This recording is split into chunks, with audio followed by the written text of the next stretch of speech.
tengah sesama kena influenza sekarang kan? Adakah yang kena COVID? Tiada?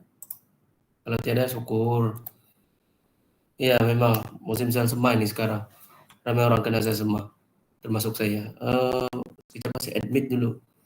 Admit all, rakan-rakan kemarin. Okay. Baiklah. Lagi dalam practical kita, practical plus lecture ataupun kelas. Okay. For bioseparation and purification. I'm still looking for our slide presentation. Actually, from your practical book, supposedly we will have our ion exchange chromatography this week, but I decided that we should omit this ion exchange chromatography because they're supposedly incorporated into the first practical, not the first practical, of the earlier practicals in metal affinity, because we have ion exchange mechanism there. So I think some of you might know a bit about ion exchange, although the what we call this, the mechanisms might be slightly different. Okay. Oh yeah, I forgot. I need to share the link kan. Give me a second. Okay, admit all. Yeah, I already shared with you the attendance link. Okay, please click into the attendance link. Let me check here, see if you guys had registered ataupun ada yang belum masuk lagi dalam attendance yang baru 21 orang. Okay, bagi tahu kawan-kawan lain sekejap saja kita punya kelas hari ini. Should be finished before 3:30. Okay, it's just a short class, not lecture, short class, because to explain a bit on capillary gel electrophoresis.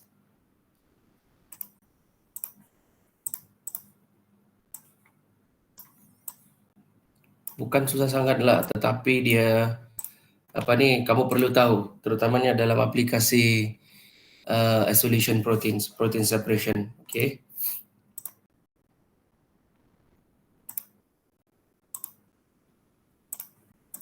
Okay, saya sudah share slide berkenaan. Saya harap kamu semua boleh nampak. Okay, kalau tidak nampak bagi tahu, because from my projector, from my screen, I can see it clearly. Boleh nampak slide kan?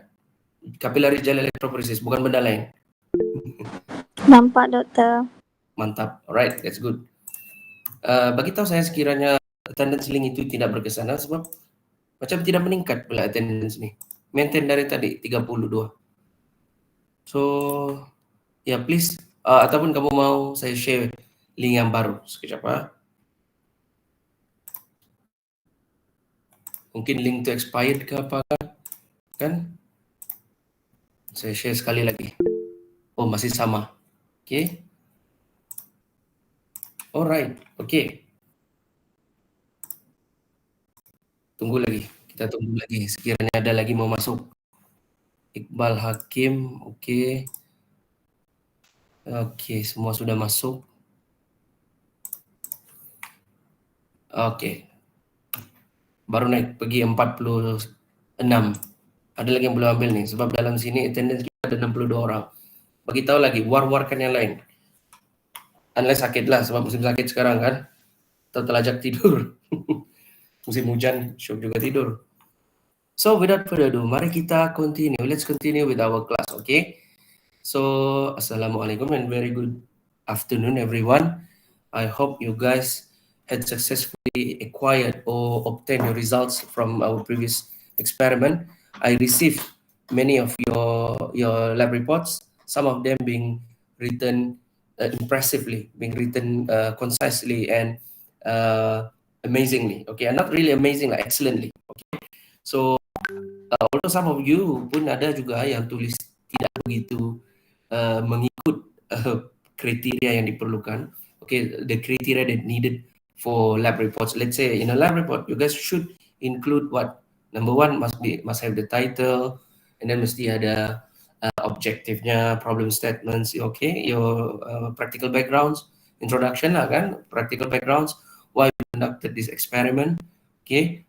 Importantly, the objective, hypothesis pun lagi bagus kalau ada hypothesis dan juga research practical question. Okay, apa yang perlu dimasukkan, because it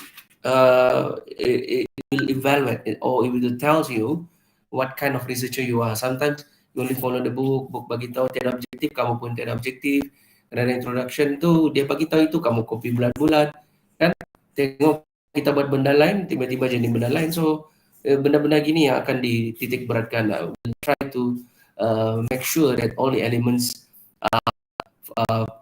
systematically evaluated. Otherwise nanti ada yang buat bagus, discussion yang panjang lebar. Some of your friends, dia punya discussion very very impressive, tapi depan-depan kurang baik sikit, especially in how you guys try to display the results kan. When you try to exhibit your results ataupun you try to express your results, make sure they are independent dan easily can be understood. Ini ada yang result bertaburan, saya pun tidak tahu apa yang kamu tulis. Ada yang okay, dia sumbat saja semua. Yang kita sumbat dulu semua, okay. Lepas tu baru kita try to analyze dia punya apa yang kita dapat ni. Ini gambar pertama dapat protein, gambar kedua dapat ni. So tidak systematic, because each of the results you have to analyze first. After you analyze your results, then you come up with your justification ataupun kamu punya arguments. Either your argument says that your experiment is successful because you managed to purify, you managed to fragmentize your mixture so that you will be able to purify your protein, and then finally you manage to validate the presence of your proteins. Itu betul. Tapi ini ada yang bagi result dulu, bagi result, result ini, but no what we call this, not in the sequential manner, ataupun tidak berkesinambungan, ataupun you cannot see the continuity. Jadi itu macam tidak tepat lah kan. Kita pun tidak tahu mau buat apa sebenarnya. Tapi dia you are very lucky because I understand what you guys doing. Tapi kalau kita tunjuk orang lain, mungkin dia pun apa dia mau buat sebenarnya ni. Okay, so make sure the next lab report crystallization mesti bagus sikit lah. But I'm not saying kamu tidak bagus, but some of you write excellently, some of you moderately, and some of you macam gitulah, bell shape lah. Ada yang bagus, ada yang rata-rata di tengah-tengah, but yang baik-baik itu ya berada di kita panggil sebagai left tail, right tail lah kalau dalam statistical analysis tu. Baiklah, so let's continue with our capillary gel electrophoresis. I hope that before we started, I hope that you guys managed to get your crystallization last week, because from our previous practical, I observed some of you guys managed to produce a very nice crystal from my bare eyes lah kan, from my naked eyes. Tidak zoom pakai makroskop tu kan, yang boleh tengok struktur kristal tu. But the way I look at it, ya memang cantik lah. Okay, hopefully resultnya pun cantik juga nanti. But ada yang tidak cantik. But of course lah, from 12 wells tu kan, maybe 1 or 2 you manage to get the good results or good crystallization. Why? You still remember from my previous lecture. I'm sorry because I'm yet to assess ITEL. Okay, because like what Aina mentioned, that ITEL is actually coming from the previous batch ataupun from the previous semester. Jadi dia tidak begitu updated ataupun tidak sesuai dengan intipati pembelajaran kita. But importantly, after this evening, maybe me and Prof Chong will try to rectify the problems. Hopefully, I can upload all the slides and the informations so that you guys can study more and then you can read more. So you'll be having more understanding in this chapter, okay, in these topics. Lagipun kita punya test practical pun saya masih menunggu daripada Prof Chong bagaimana apa yang sepatutnya diuji. But most probably it is on his part. Okay, his part is more on isolation of secondary metabolites, macam mana menggunakan thin layer chromatography, how to use HPLC, how to use LCMS, GCMS, and how to use solid phase extraction, and then maybe doing some liquid extraction as well. So it's up to him. But later on we'll see lah mana satu dan mana satu. But importantly, for my part, actually you guys have to nail your lab reports. Okay, you should nail your lab report. Okay, I know because you are now in the third semester kan, second semester sudah Ina. Semester berapa sudah kamu? Semester 5. Semester 5 tahun kedua, 3 kan? Ya, tahun 3.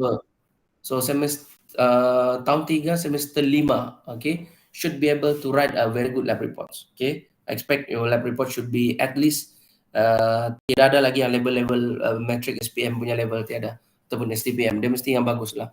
Okay, so that is why you guys should nail your lab reports. Okay, kalau lab report yang kali ini tidak bagus, make sure yang next bagus supaya dia akan dilute the marks, okay, supaya markah kamu akan lebih jadi baik. Okay, alright, so I hope you guys can get your crystallization data. I hope you guys can see your crystal clearly, and I hope that you guys able to draw a very good conclusion from your crystallization process. Itu from daripada crystallization. Last week kita buat protein. Dari mana yang tinggi? Paling tinggi? Susu lembu, soya ataupun telur? Adakah yang boleh jawab?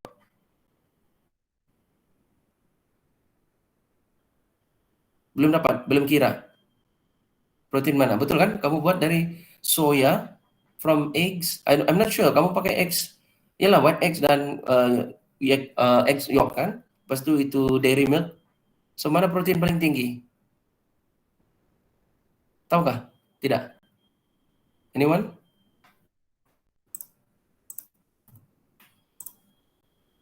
Tidak? Tidak tahu. Belum buat analisis lagi. Okay? Oh, ada sudah jawapan. Apa itu? Belum ya, betul lah. Okay, harap-harap ni minggu lah dapat tahu sudah.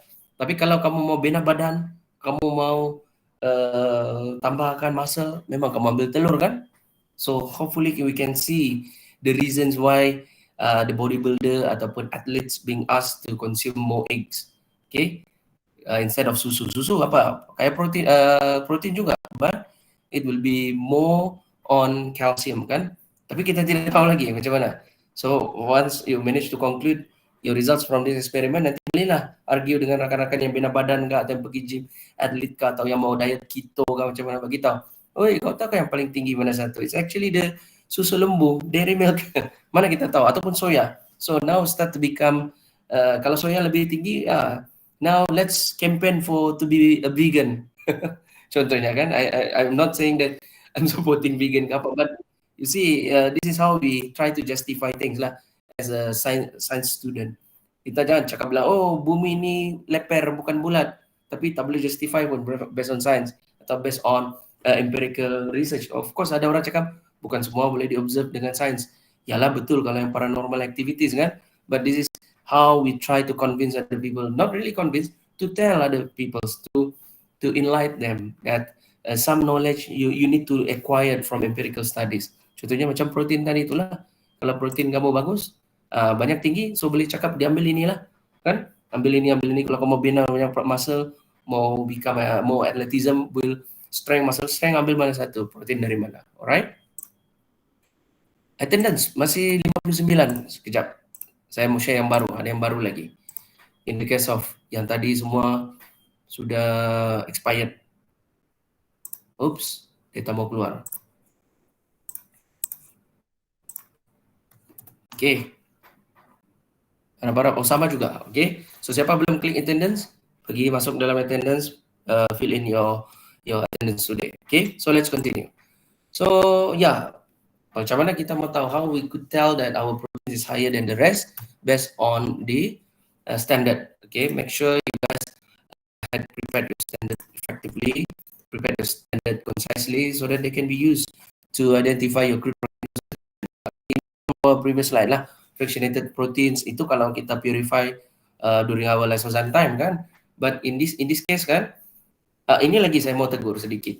Many of you bukan tegur lah, just bagi tahu saja. I just want to inform you guys that when your linear line, when your correlation line, when you make the regression analysis R square, and if the regression number is less than 0.8, meaning that your correlation is not strong. Okay, ada yang 0.3, ada yang 0.15.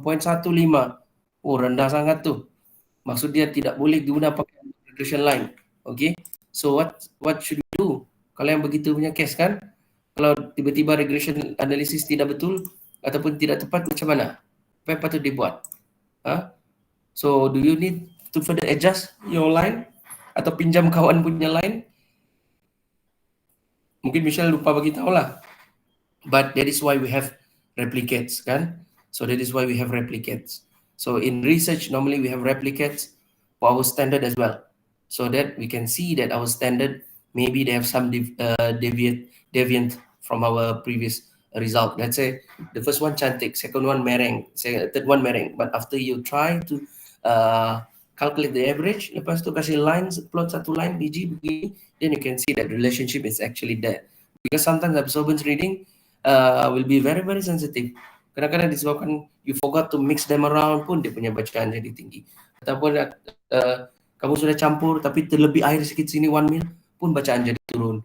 So that is why sometimes we prepare triplicates ataupun replicates lah, a few replicates, at least 3 or 5, so that we can see that our standard curve can be mixed ataupun can be matched equally ataupun can be used as a reference tool. Otherwise kalau yang 0.1, 0.5, 0.3 tu rendah sangat tu. Tidak ada correlation langsung, not significant. Okay, the relationship is not significant. So tak boleh lah, ya. So kalau begitu, it's up to you. Kalau ada replicate, apa kamu patut buat? Maybe you can discuss your friend, kan? Saya berapa standard kamu dapat? Begini. Oh, kami dapat begini. So combine together, prepare a perfect line. Consists of maybe 7 groups ataupun 6 groups, kan? Let's say kamu daripada 6 group, kamu kumpul semua plot-plot tu, then kamu buat dia punya average, then you plot into the graph, then you can see actually the dot is there. You can see the pattern, so that you can prepare a standard line, correlation line, more concise and more proper. Okay, mungkin ada aku cakap alah, apa lecturer tidak bagi tahu pula boleh guna kawan-kawan lain. Itulah kesilapan dia, sebab di university ni mostly individuals, even lecturer pun dia punya KPI individuals. Jadi terlupa bahawa actually your friends is not your enemy. They can help you to raise you up or bring you down. Okay, so make sure try to compare together lah in the future. Boleh bah, tidak masalah. But yang penting result masing-masing lah. Jangan ambil result tuan, dorang. But the standard curve is standard curve lah. Okay, ini saya punya in the future. Kalau ada masalah dengan standard curve kamu, bacanya tidak begitu baik sekali, maybe you can discuss with other friends to see whether you can pull together to produce more representative points, okay, so that the points will become more correlated to one to another. Kalau tidak, nanti bacanya lari, resultnya pun lari, tidak tepat. Okay, so that one is for the protein. So I hope that from this experiment you can explain why we need protein in our daily intake. Okay, why we need our protein in our daily nutrients, because we need it for many of our metabolical functions, like for digestive enzymes, okay, so that our enzymes can work effectively. And then like what I mentioned earlier, to support your muscle growth, if you are looking for bodybuilding objectives, ataupun you will try to build muscle because you want to join faculty punya match sports kah, okay, maybe you can consume more proteins after this. Ataupun some of you maybe want to lose weight, kan, so to burn more fat, so you try to consume less sugary ataupun makanan yang tinggi carbohydrate, so maybe you can change it to keto diet. Okay, so once you change it to keto diet, maybe you need to drink more water lah, because you need to flush out more excessive ammonia di dalam badan. Actually there's a lot of advantages ataupun good effects on beneficial effects of consuming proteins, but the problem is make sure do not consume it too much ataupun excessively consume protein. Sebab protein ini, everybody know that too much protein can cause yalah, of course, siapa tidak mau weight gain tu. Okay, kalau weight gain because of building muscle lah, kan, but it's good kalau ada yang mau, ada yang kalau tidak mau, jangan terlalu eksesif sangat. It could some of the protein amino acid can be converted into long storage energy, like what happened with our glycogen. You remember kan, glycogen itu apa yang terjadi dengan carbohydrate consumption. Excessive carbohydrate consumption will turn the carbohydrate into glycogen in our liver and then become fat in our body, jadi fat cells, okay, lipid cells. So itu tidak bagus lah untuk di badan, untuk kesehatan. Sama juga dengan protein. If we excessively taking proteins, okay, if you are not using your muscle will mungkin tidak berlaku, but in the adverse effect will be you will gain muscle, you will gain weight. Okay, itu tidak bagus sangat lah. Okay, not good for your health. And then of course too much protein also can cause diarrhea, and then dehydration because of excessive amino acids and urea and ammonia inside our body. Okay, of course the development of thicker what we call it, valve, okay, septa inside our heart also can cause some of the heart disease like cardiovascular disease ataupun cardiac arrhythmias. Okay, those diseases normally caused by excessive protein intake. For example, like there's a lot of bodybuilder in the world, bukan a lot lah, numerous bodybuilder in the world, they have what we call this heart attack. Suddenly got heart attack, not because of they are not fit, not because they are not strong, not because of they having some fat, but because of excessive fat consumption. Excessive protein consumption. Because protein can increase the size of your septa in your liver. Because ini adalah involuntary muscles. So bila involuntary muscles, dia juga muscles, tapi dia sentiasa training, tidak berhenti. Excessive taking of proteins akan menyebabkan dia menebal dan boleh meningkatkan risiko sakit jantung. Okay. But of course, we know that protein intake also can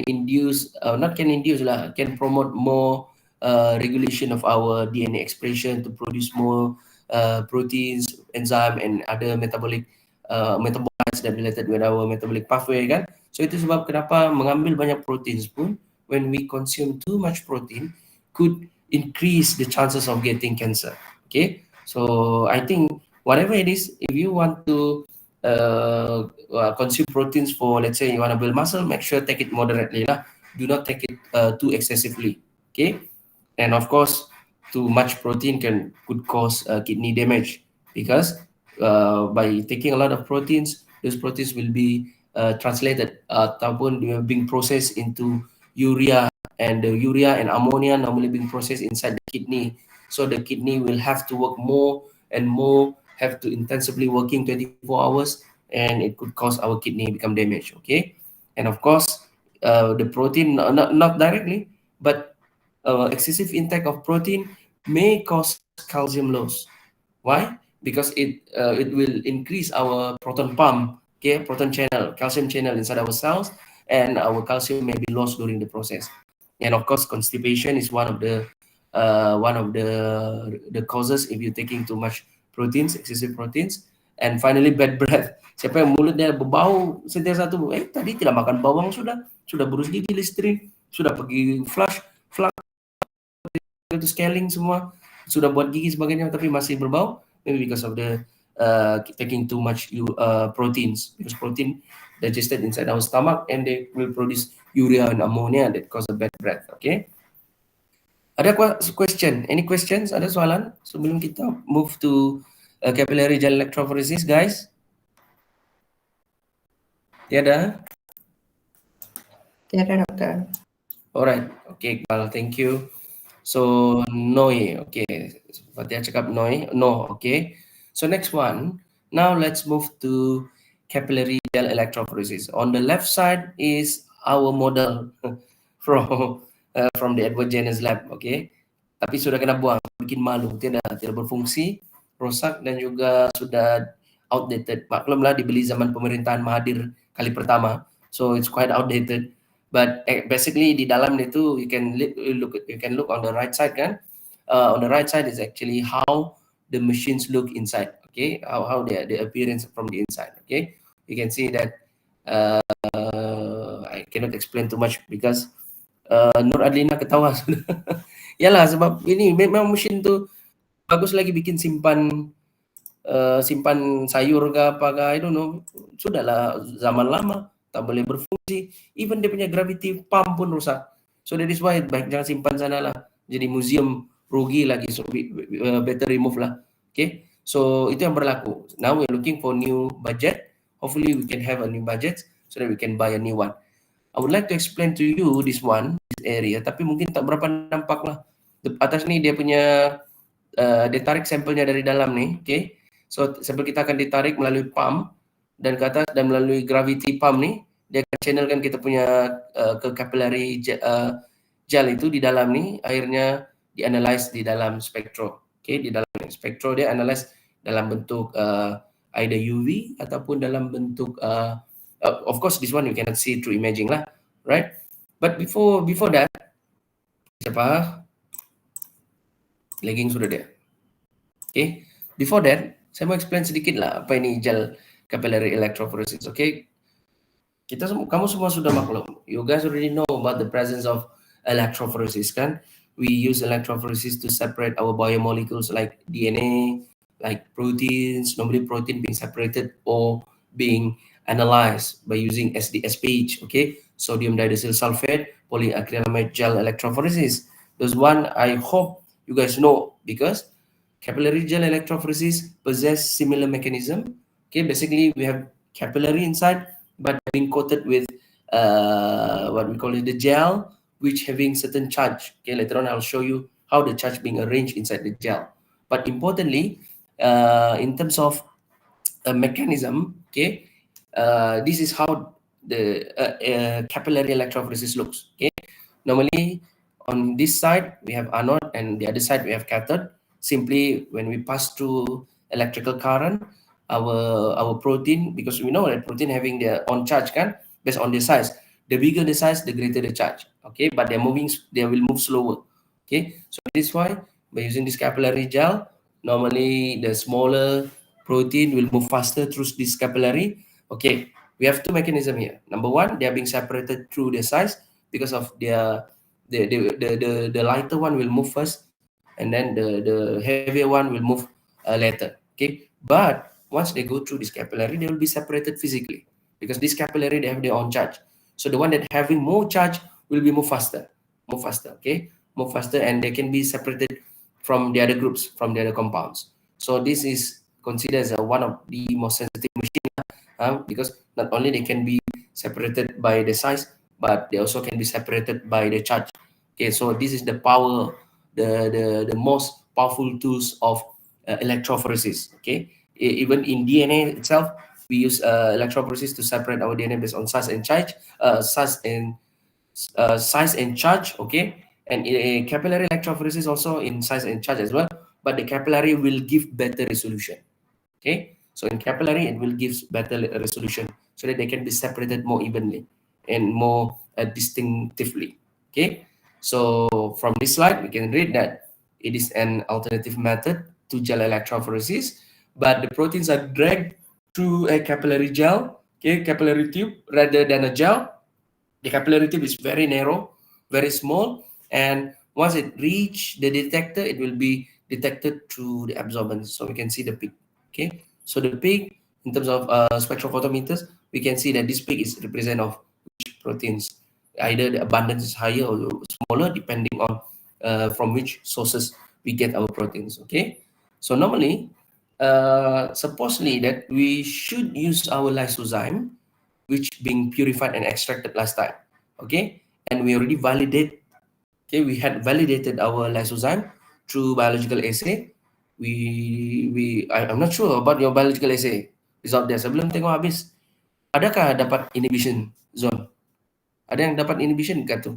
I mean, in terms of kinetic tu memanglah boleh nampak kan? Tapi saya lupa cek manual yang lain, practical yang lain tu macam tiada yang ketara kan? Adakah yang ketara perbezaan antibakterianya? Tiada dibuat. Okay, tiada dibuat. Alright, never mind. Okay, supposedly that we can see your inhibition significantly through the 96 well plate absorbance kan? But never mind, that one is okay. Because as long as you have your enzymatic data, it's okay. Alright. So back to the capillary electrophoresis. After our proteins being separated inside the capillary, this capillary, okay, and the samples, let's say our lysozyme, which later on, once we injected, let's say theoretically, we supposedly to inject our lysozyme here in this machine, but because we don't have the machine, so theoretically, your lysozyme still contain some of the contaminants, right? Consider like the impurities lah. So we want to remove those impurities, those 99.99%. Let's say you guys managed to get 80 to 90%.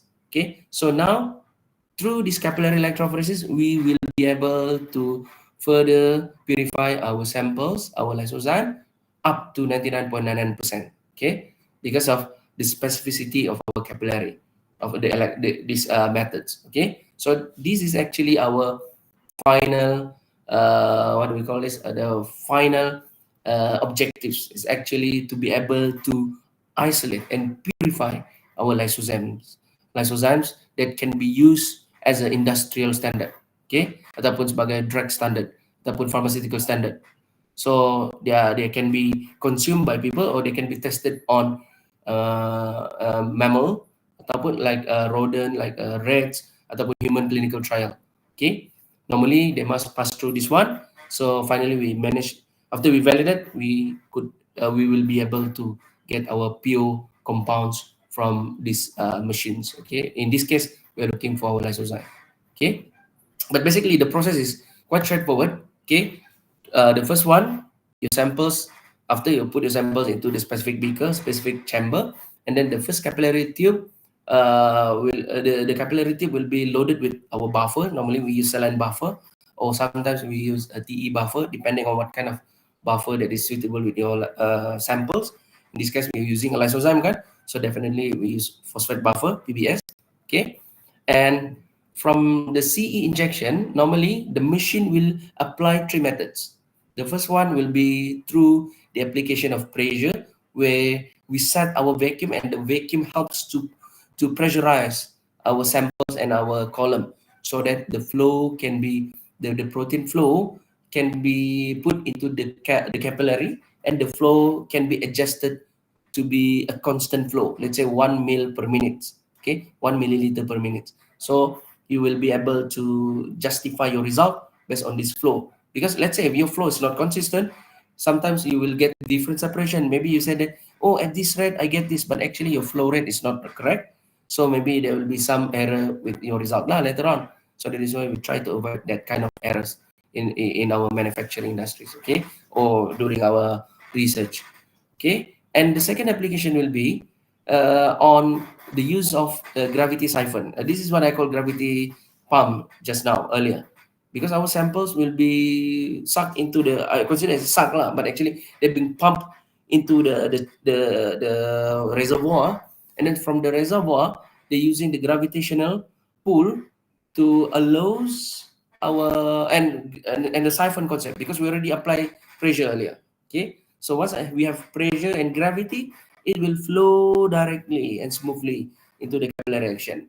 Okay, and then finally the buffer will be driven into the system using potential difference. How? By using our electrical currents. Okay, so it's very, very important in capillary electrophoresis that we identify our samples pKa, or so-called like the ionic constant.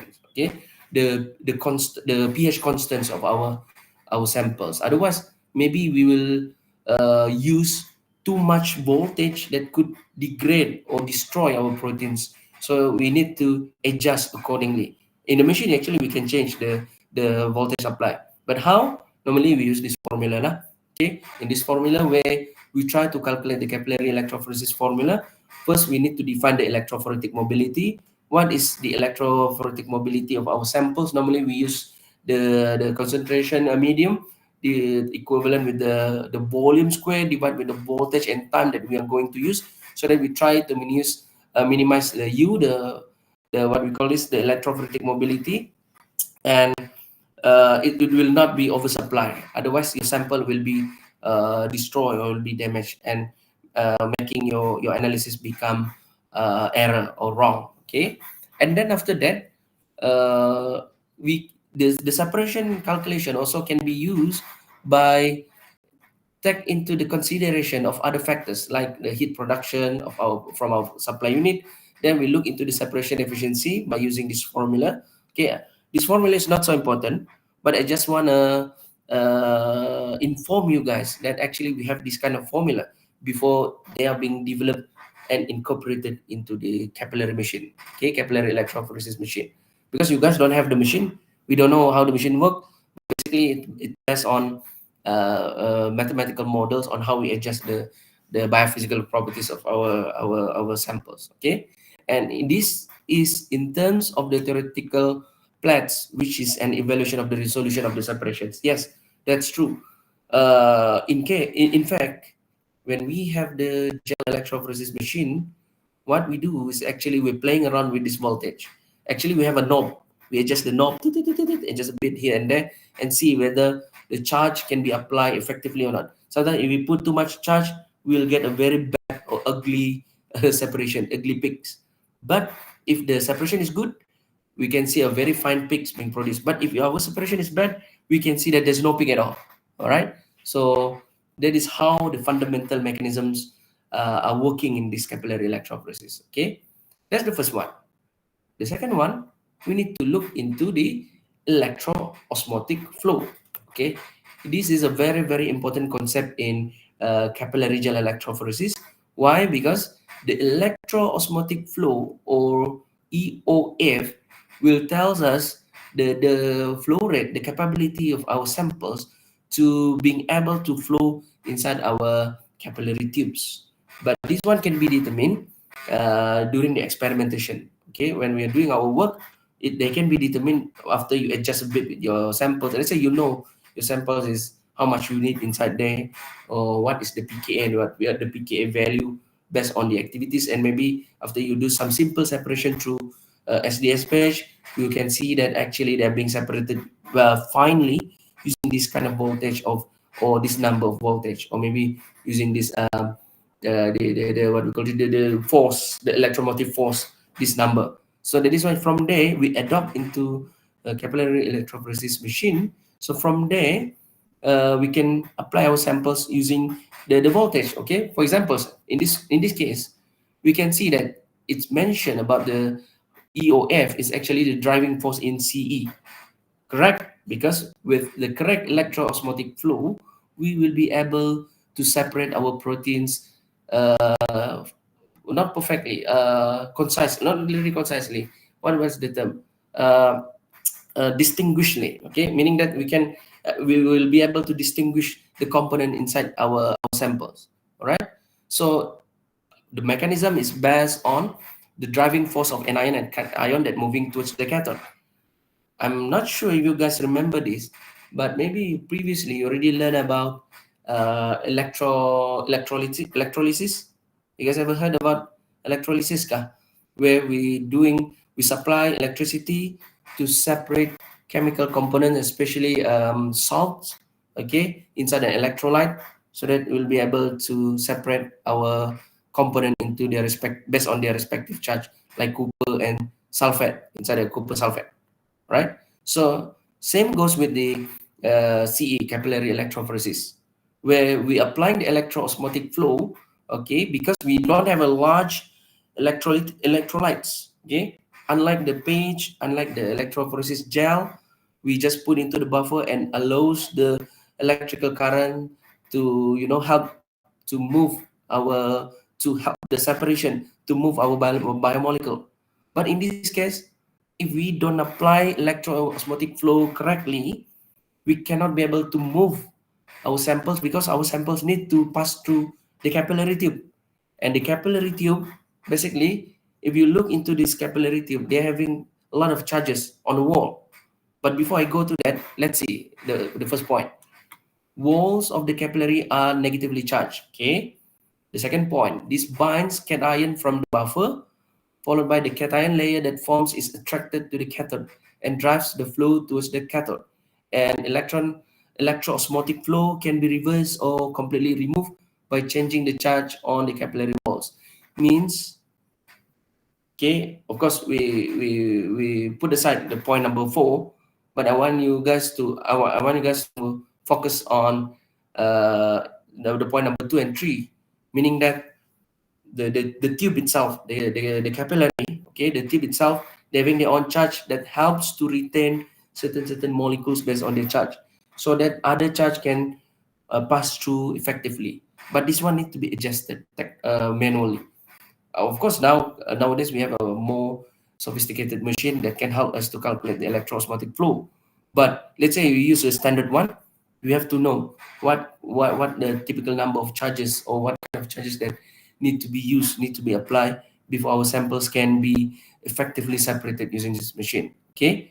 In fact, if you look into the tube, we can see that actually the interior wall of the capillary contains a lot of charge sites that normally they're being made out from silanol, okay, silicon plus a certain oxygen species group, okay, and this ionization helps to retain certain sample. So that is why It's like a reverse fast. I'm pretty sure that you guys know about reverse fast because you guys already learned about this in HPLC last time. In HPLC, we use reverse fast column where the column is non-polar. We try to retain non-polar group and allows the polar compound being passed through the column. Similarly, in this case, differently, this one is we are using charge, okay, that been formed by the silanol group. So it will helps to retain our proteins or our mixtures so that the mixtures can be separated effectively. Baik, siapa baru datang? Sekejap ah.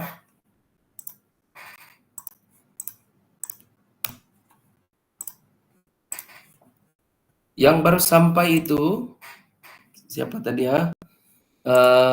Klik in our attendance link, register yourself. Oh bagus, attendance. Ada 2 orang lagi belum datang lah. Sekejap ah, saya share yang baru.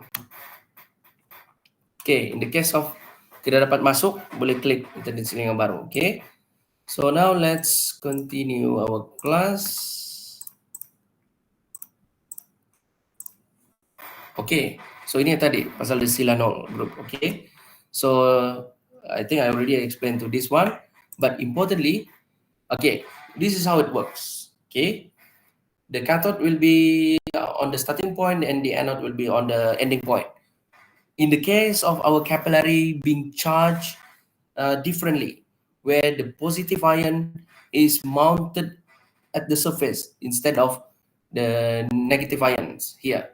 Here standardly, in the standard form, normally the negative ion from the silanol being incorporated into the wall. But if we can, we can play around with the charge.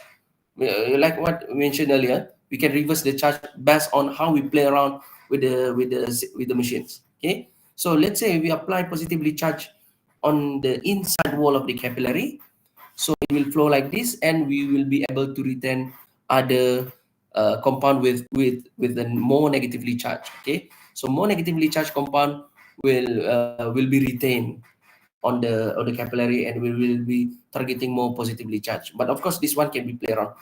Sometimes we can use this one, sometimes we can use this one, depend on your samples. Okay, that is why we call it as a absolute or the final methods that help us to separate our mixtures to get our pure compound 99.9%, so that they can be used for industry or can be used for other purposes, right? So yeah, you can play around with this one, and in this case we can see that in this condition, the cations, okay, our proteins that having more positively charged will retain. Oh, sorry, my bad. The more negatively charged will retain on the walls, okay, and the more positively ion charged will move faster, and the rest will be retained on the walls, and finally they are moved towards this capillary, and they're being separated from the rest. Okay, and in fact, not only it is easier for us to play around with this what we call this the charge of our capillary and our electron. Okay, either we increase the charge of the electron or we supply different charge into our silanol group into the capillary. Okay, we also can add pump.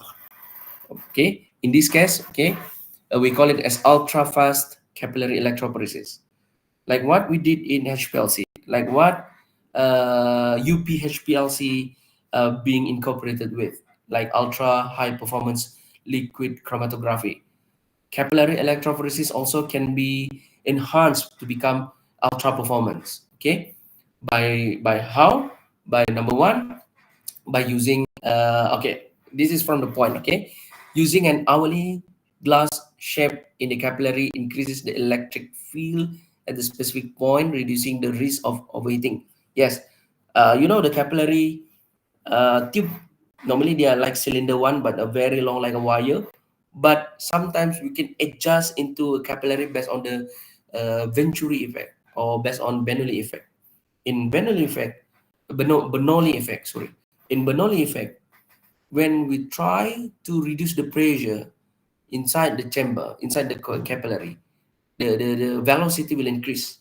So this is why we call it, or we refer it as ultra fast. Okay, ultra high performance capillary electrophoresis. Or at the same time, we can increase the pump, okay, to help to push more mixture into our tubes. Okay, so this is what they did. Actually, they enhanced the performance of the capillary electrophoresis by changing the capillary, by playing around with the charge, or by increasing the pump. Okay, and at the end of the day, we will be able to the purpose of to enhance our machine to become ultra performance is because sometimes we already know our compounds, and we know that the compounds can be purified 99.999% at this method, but we don't want the process to be time consuming because it is in the manufacturing industry. We need to manufacture it as fast as possible, as much as possible. So we need to enhance our machine, okay, by enhancing the tube, by enhancing the charge, or by enhancing um, the machine itself, the pump, and so on. Okay, and the point number three, a cross-sectional area decrease electric field magnitude increases. This allows very large electric field at the midpoint with relative low input voltage. But basically, it's all about the voltage on the tube, okay, and how the action can helps to by using a small electrical field but increase the magnitude, meaning that to increase the power of separations. Okay, so yeah, uh, what is this? All right, so this is another example. Okay, this is another examples of separation of certain compounds. Basically, at the end of the day, we want to get our data from our user interface, the computer, the image. So after we manage to separate our compound, we expect to see like SDS page or the standard electrophoresis, the gel dot, the biogel? No, we cannot see it. So how are we going to analyze our results from the CE, from the capillary electrography? Simply by monitoring the presence of peak from the absorbance of the UV. Okay, so let's say we select our UV to be at 500 nanometers or normally 280 nanometers. So we will be able to see the separation of our compound. Okay, the first one that coming out first will be let's say based on your charge. Okay, let's say the more positively charged, like let's say cation, and then followed by anion, and then we know that our lysozyme is basically a cation, right? Is it cation kah anion lysozyme? Siapa boleh bantu? Krik, krik, krik. Dah kau tahu lysozyme kita cation ataupun anion? Apa charge dia? Kah zwitterion? Tiada? Never mind. Okay. So we know that which part is our lysozyme, depan ke atau belakang. Alright. Supposedly that after we separate this one, we can see the peak and we can collect our samples through the fractionation at the end of the capillary electrophoresis. Okay. And from here, we can further run for our LCMS to check its mass. Okay. How many Daltons? Or maybe we can go for the further crystallization so that we can bombard with XRD to see the exact structure of it. Okay, so yeah, another important point is look into the point number three. Molecules with migrate at different rates based on the charges and based on the interaction with the solvent in the solution. In this case, if we put solvent inside the column, and by adding an additional determining factors, it becomes easier to distinguish between molecules that would otherwise look similar in CE. Yes, that's mean we can adjust our samples, our solution, or our capillary, so that we will be able to distinguish our compounds. Okay, there's a lot of modification, but importantly, we try to separate as much compounds as possible. Okay, that's the point. Why? Because one of the important application for capillary gel electrophoresis is to separate chiral molecules. Talk apa itu chiral molecules? Let's go. You guys know what is chiral molecules? Tahu apa itu chirality?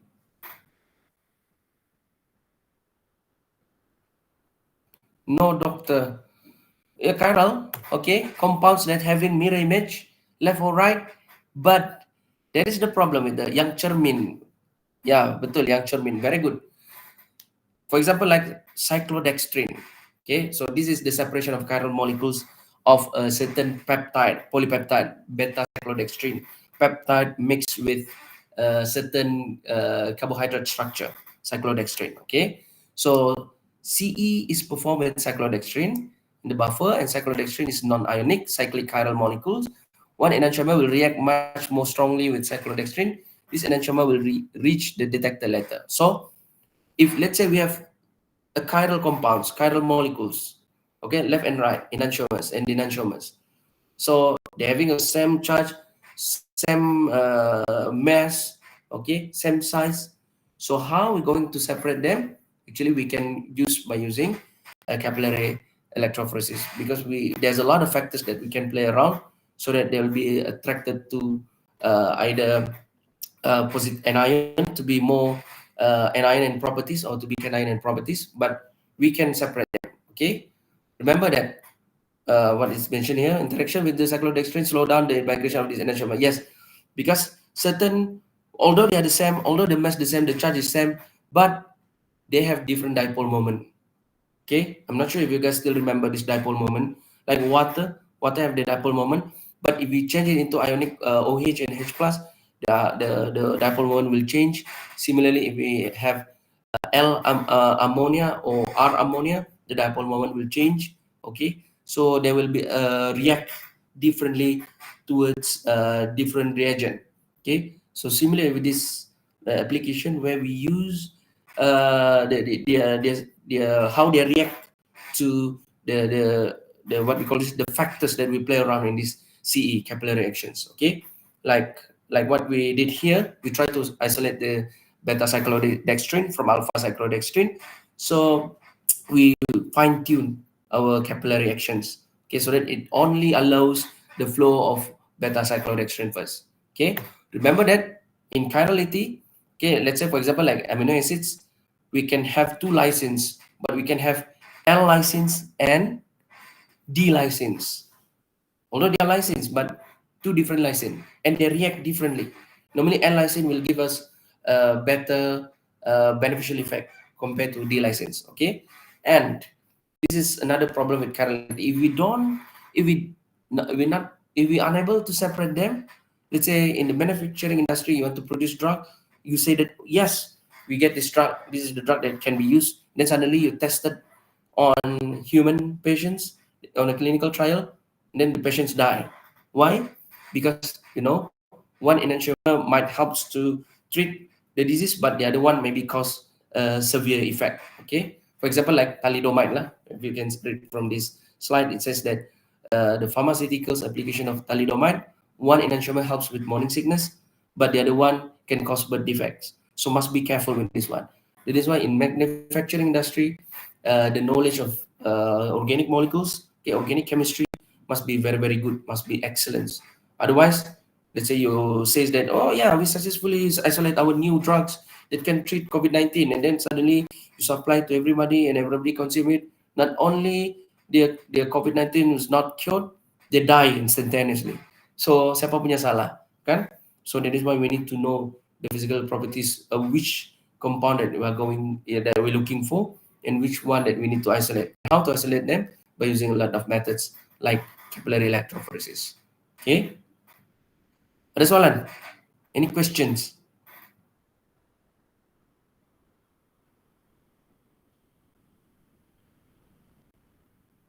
Tiada.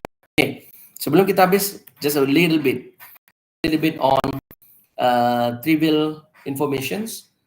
Until now, since 1998, there have been more 20,000 compounds tested per day, and 6 million tested since 1998.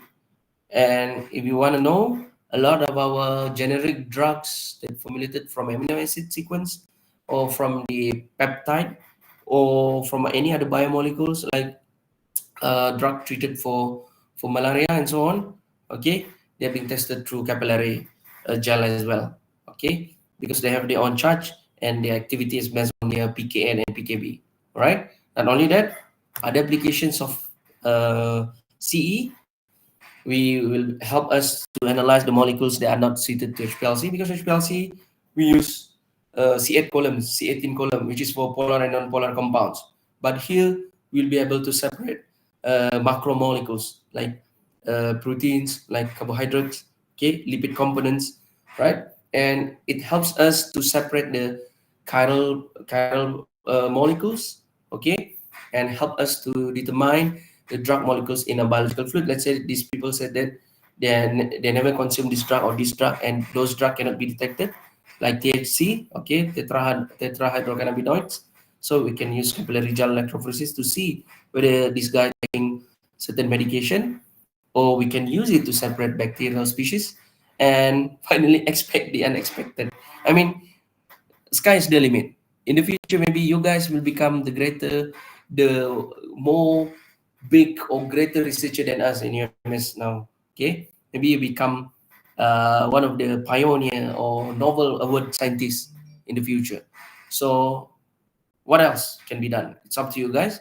Maybe in the future you'll modify more advanced CE, capillary electrophoresis, which only can be pocket size. Okay, and then you can be tested in environmental samples. Who knows? Okay, maybe you are doctors that goes to the native peoples, or to the meet with the people in the rural areas. They just test with your technology. Who knows, right? And then maybe it can be used for other detection as well, maybe for DNA in the future, instead of using sequencer, the sophisticated machine PCR. Okay, so 1 minute. Any questions, guys? 1 minute. I know I delivering my class is very fast. Okay, because I think we only have 1 hour. 3:30. I have to leave for another meetings. But yeah, any questions, guys? Let me double check the attendance first. Ada, tiada? Kau tidur, syok juga balik hujan-hujan. Congratulations, today we have 100% attendance. Yeah, fantastic. All okay, doctor, so far? No, doctor. Okay, in that case, I think I need to wrap up my class here. So guys, see you all. I think next week will be with Dr. Chong, with Prof. Chong. So I hope you guys have a good time during our lab. No worries. Kalau Prof. Chong sibuk, sometimes I will replace him for your practical session as well. We just alternating one to another lah. But I hope that you guys will be able to write better lab reports after this, and I hope that you guys will be able to exercise more critical thinking when you try to deliver your lab reports. And because you are preparing yourself for practical tests, okay, should be from Prof. Chong, should be tough. Should be tough from him. But yeah, we try our best to help. Okay. So kalau tiada soalan, if you